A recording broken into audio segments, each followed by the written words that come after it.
8 years ago, I used to have really long hair. And I had sense enough not to wear blackface, but 8 years ago on Halloween, I braided my hair into cornrows because I wanted to go as Queen Latifah from Set It Off. And the real problem is I had to get my hair braided on a Monday night, and Halloween wasn't until Wednesday night. So that left me with 2 full days to be a white person with cornrows in Atlanta, where I lived at the time. And the woman that braided my hair told me that I was going to need to get a do-rag to keep my braids from getting fuzzy at night when I slept. So I went to the grocery store, went to the ethnic hair section, and right next to a jar of Let's Jam pomade, I found a do-rag. And I took the do-rag to checkout, and at checkout, the purser was just like, "What are you doing?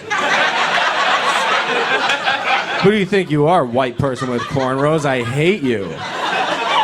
No, they didn't say that, but I know they were thinking it. And I know, because I was at self-checkout. So the answer to his question is yes. Yes. It's good to be here, though. I'm reeling from last week. I was under a vicious cyber attack. And by that, of course, I mean I caught a virus from a porn website. And I did, and here's the thing, is the worst computer virus I've ever gotten. I swear to you, I'm not lying. This is the virus I got. My computer will now no longer let me use Google search. If I go to Google anything, it returns the results to me on Bing.com. What kind of sick fucking hackers am I dealing with? Like, I understand interfering in elections, but making me use Bing.com? That is inhumane. So I immediately took my computer into the Geek Squad, and I was like, I have a virus. They asked how I got it, and I wanted to be honest so they could diagnose. I was like, I got it from a porn website. And they were like, okay, so what's the issue? And I said, it's making me use the number 2 search option. And they were like, what, Asian MILFs?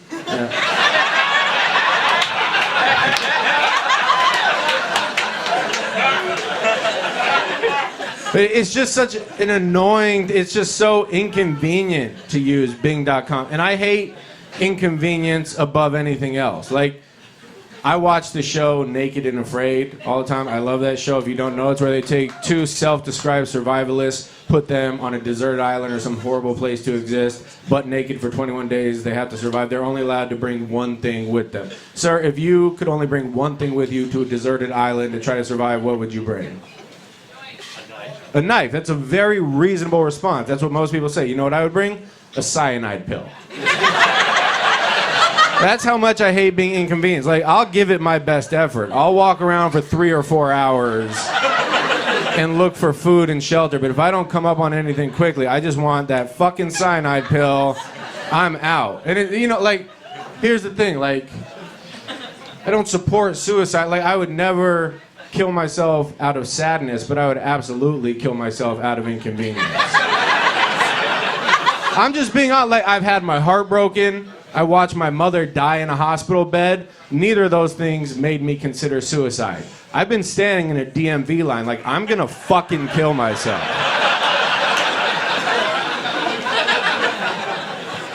The other night, I was watching a documentary on global warming, and it was talking about how if we don't do something in 20 years, the entire planet is going to be wiped away, and that made me very sad. At no point during the documentary did I think about killing myself. Afterwards, I went to look up the effects of global warming, and when the results came back to me on Bing.com, I was like, I'm going to fucking kill myself.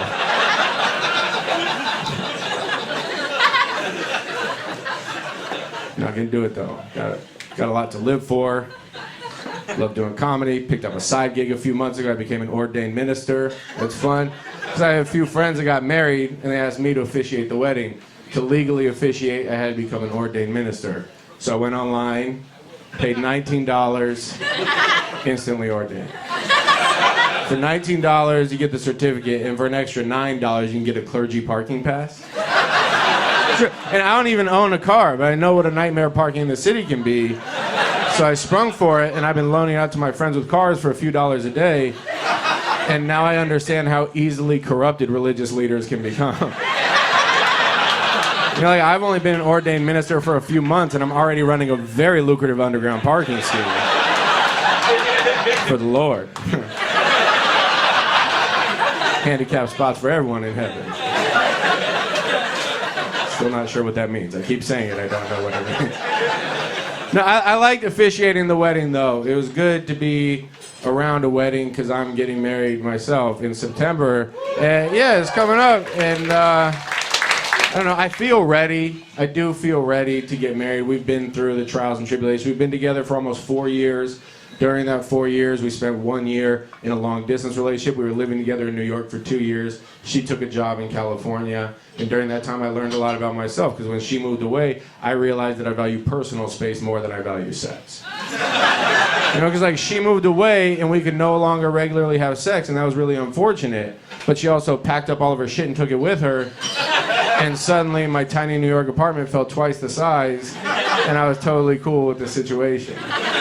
You know, like, fucking in a crowded apartment is cool. But masturbating into the abyss of my living room? Divine. Do you know how hard it is to masturbate in a New York City apartment that you share with someone else without getting caught? She caught me one time, and we had a huge fight. It was a big argument because that was a very weird way for me to learn that there's a huge difference between regular lotion and expensive face lotion. I didn't know. Apparently I was using the wrong one.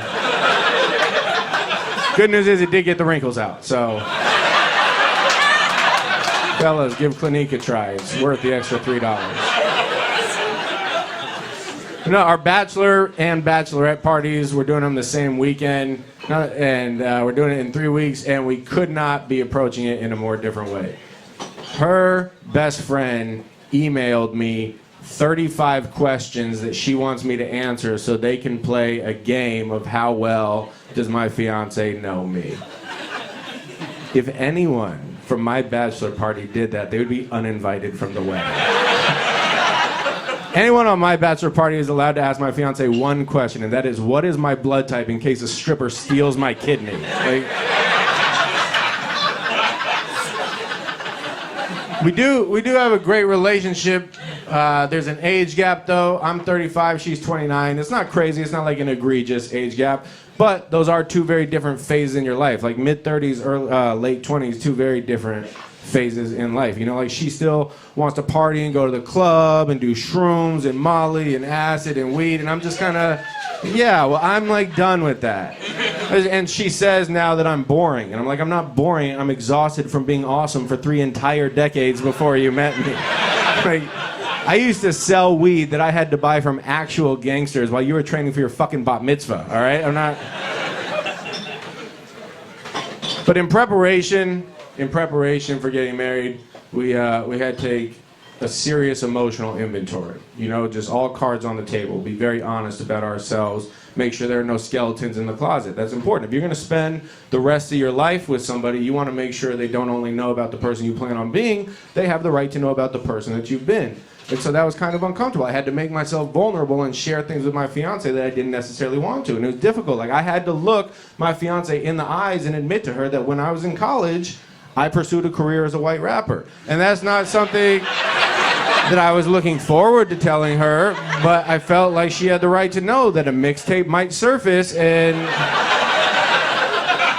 she should be prepared. And keep in mind, what was lyrically acceptable in 2002, very different than what is lyrically acceptable in 2019. And so she was like, all right, we can get through this, but I just need you to be honest with me. Like, what were the kind of things you were saying? And I was like, I really don't want to do this. And she's like, no, honestly, just give me the worst. Like, let's just get it over with. Pull the Band-Aid off. What's like the worst kind of lyrics you have? And I was like, fine. On one song, before the chorus, the hook was, you can suck my dick if you want to, bitch, you still don't mean a thing to me. And she goes, what? Say that again? And I was like, no, I really don't want to. And she's like, no, say it again. And I was like, fine. You can suck my dick if you want to, bitch, you still don't mean a thing to me. And she looks at me and she goes, I'm proud of you. And I said, excuse me? She's like, let's really talk about those lyrics. You can suck my dick if you want to. That's consent. Bitch, you still don't mean anything to me. You were being very upfront with your expectations.